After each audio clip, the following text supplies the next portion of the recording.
We also have the image of Peng Lai Island. Peng Lai Island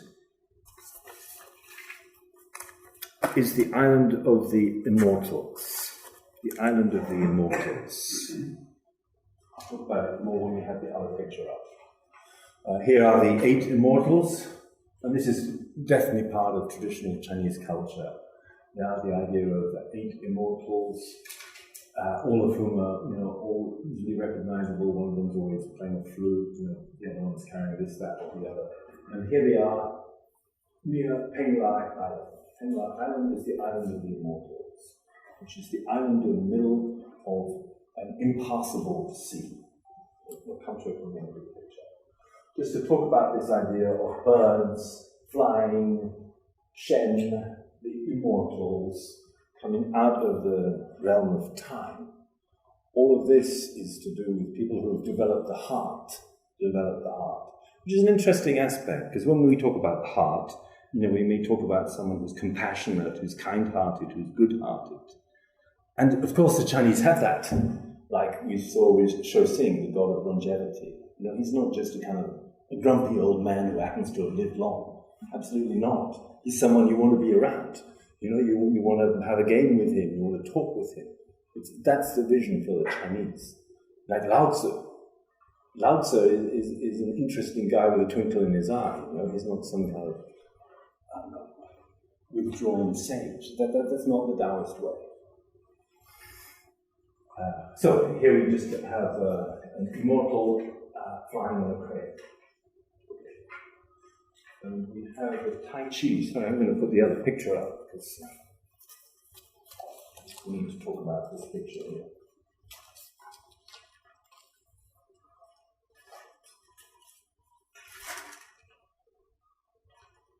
Okay, so look at your inner landscape picture, and we're going to look at this area of the heart here. This area here. And here we have another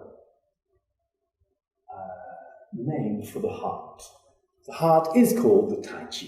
The heart is the Tai Chi. What is Tai Chi? Of course, Tai Chi is a special kind of exercise. But do you know why it's that?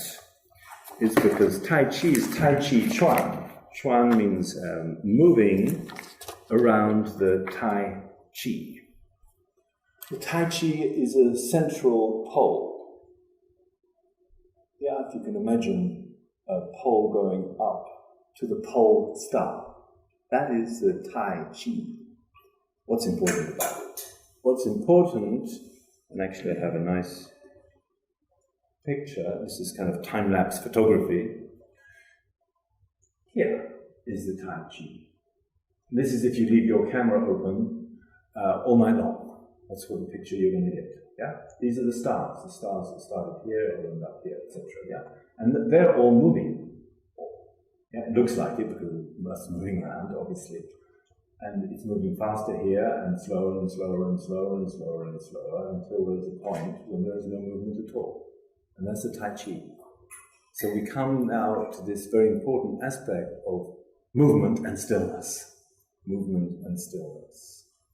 We talk a lot in Chinese medicine about movement, when we get this liver qi moving, and we don't talk very much about stillness. When we talk about stillness, we talk about stagnation. Yeah, okay.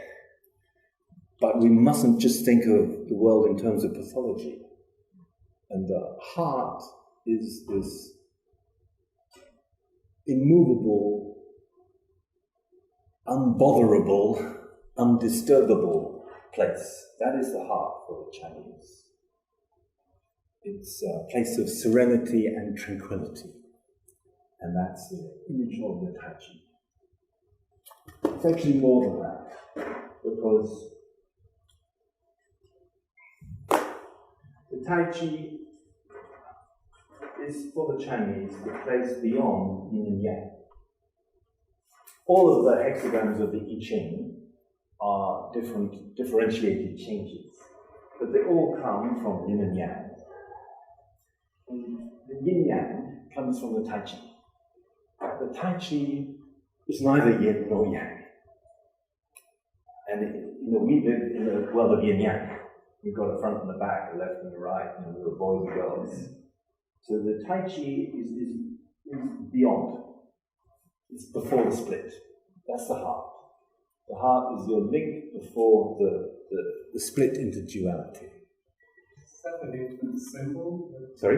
Is that Tai Chi the same word for the symbol of the yin yang? Yes, Tai yes. Chi symbol? Yeah, you mean when you have that? Yes. Yeah, that's the Tai Chi symbol. Yes, it's called the Tai Chi symbol. But actually, of course, it's the yin-yang symbol. But the Tai Chi is here. No, it's not marked. It's in the middle. But you're quite right. It's usually called the Tai Chi symbol. Yeah. I would personally be happier if this was called the yin-yang symbol. And if this was called the Tai Chi symbol, and if this, which they do, this is called the Wu Chi symbol.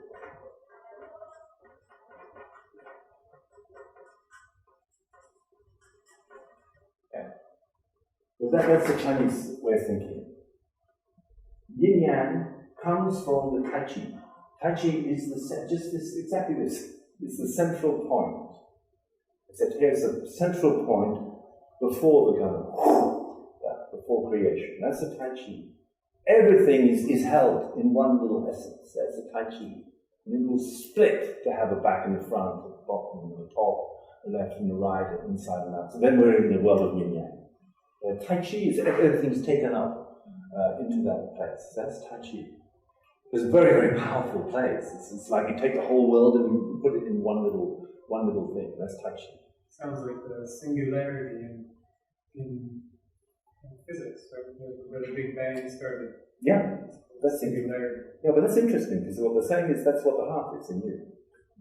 It's your link with that. And that's the other thing. When you talk about the heart, it's it's heart. Suddenly we're talking about things that can't be talked about. We're talking about the Shen. And if you define it, then that's not it. It's that thing. Yeah, absolutely. It is singularity. Thank you. Yeah, because this is duality. And that's singularity. So what's past singularity, John? Well, in physics, they start everything with the concept of all matter. Come on. They need to get to the Wookiee. I'm just talking about what science. Yeah. Well, if that's the Big Bang, then this is the big silence. No, it is. Oh my God, that's true. It is. No, it is. It really is. It's a big silence. This is Wu Qi. And again, it's impossible to bloody translate these things. We don't know how to translate G. It's the great pole. What does that mean? There's a great big pole stuck in the ground. G means the summit. It means the supreme. We don't have those things. But everything comes from the Tai Chi. Yeah. And I like this image. It's a nice image. I'll try to get a better presentation of it, but it's a nice image. And why is it a nice image? Because we have it here. We have it here. Now we're in the landscape picture. Okay? We're in the landscape picture. Yeah, in the middle of this circle is the Tai Chi. It's the Tai Chi. Or, to put it slightly differently, here is the young boy who is holding the stars in his hand.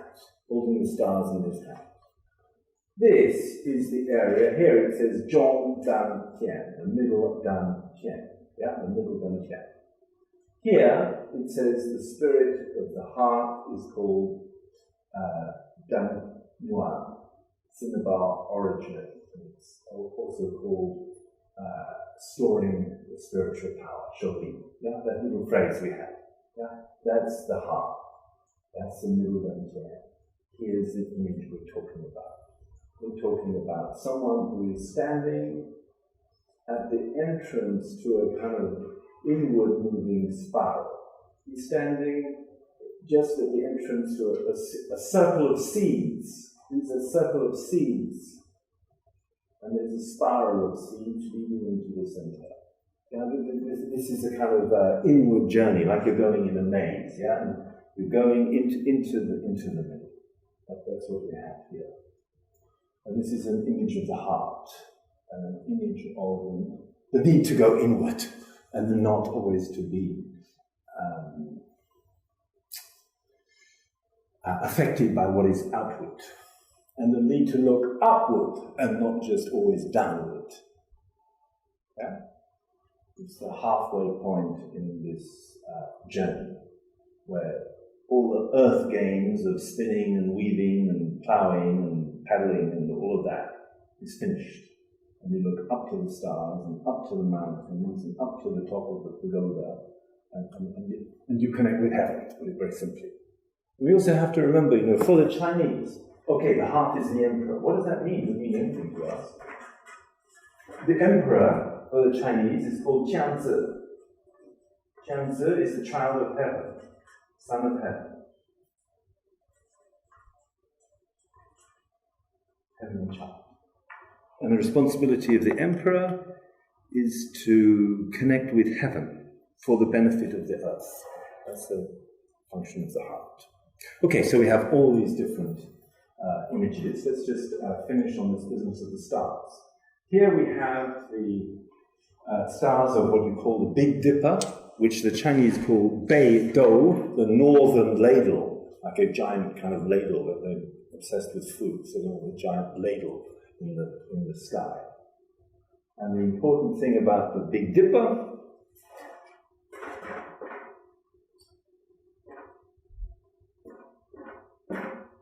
is if you take this line here, and you go 6 times, 1, 2, 3, 4, 5, 6, that will be the full stop. That will be the Tai Chi. And everything will be turning around that. So we have here a young boy returned to youth who is holding stars in his hand, and different pictures are slightly different. This one, he's holding one star in his hand, and it's made a connection to the upper dantian. Yeah, it's made a connection to the brow here, yin yang.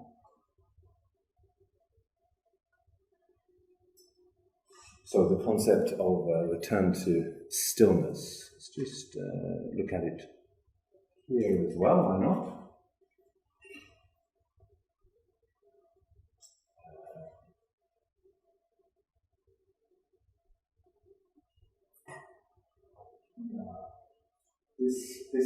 This says earth. This says the still earth. The still earth. So we have a still, calm, steady center here. And outside of it, we have the wild sea. We have the wild sea. And the story goes that this is Penglai Island. This is the island of the Immortals. Yeah. So the heart is the island of the Immortals. And only immortals can reach this island because you have to fly to get there. Because you can't swim, because the seas are too rough, and this water is special water, so that if you put a boat in, then your boat immediately sinks. Cleverly protected. It's a magical island, protected. And you can only get there when you're in the immortal state of mind. In the singular, I like that job, in the singular state of mind. When you become a singular person. Single doesn't mean one-track minded. It means not fooled by duality. That's what it means. Which is clarity, to see things as they really are. And of course, to see how the yin and the yang are balanced, but not be taken by the yin or taken by the yang. That's the heart. It's a real place of balance, serenity, tranquility. In a minute we'll look at the quotations. Okay, so quite a beautiful image that we have here. The seeds, which will grow into the flowers, golden flowers, the image, protected island, with these wild waves, but inside, doesn't matter how wild the waves are, this will still be the calm, quiet earth. It's a nice image, really nice image. And at the same time, this image of connecting to the stars. We have a slightly different version, but he's also holding his hands, and there's definite indication of the need to be in this center here, in the upper right chain. Okay. Here we can see it in context. Here we can see the spinning maiden and the plowing of the fields here, and the beginnings of the pagoda, which is the neck up here. And here we can see the path which is behind the heart. And while we were talking about all these points, do my 10, do my 11, bladder 44, bladder 43. There's a temple here. There is a temple here. And if you ever go to China and you go up one of the sacred mountains, it will be like this. You'll be following a trackway or pathway cut in stone in the mountains, or following the stream, and you'll meet a temple over the stream. And they will have made the whole symbology of the mountain exactly the same as this kind of inner landscape picture that we have here. So your pilgrimage up the mountain will be a journey of progression through different stages in yourself. It's not an external thing, it's an internal thing. And that's kind of the beauty of Daoism and Buddhism and their understanding of that. The macrocosm mountain and the you as an inner walking mountain, I would say. Okay.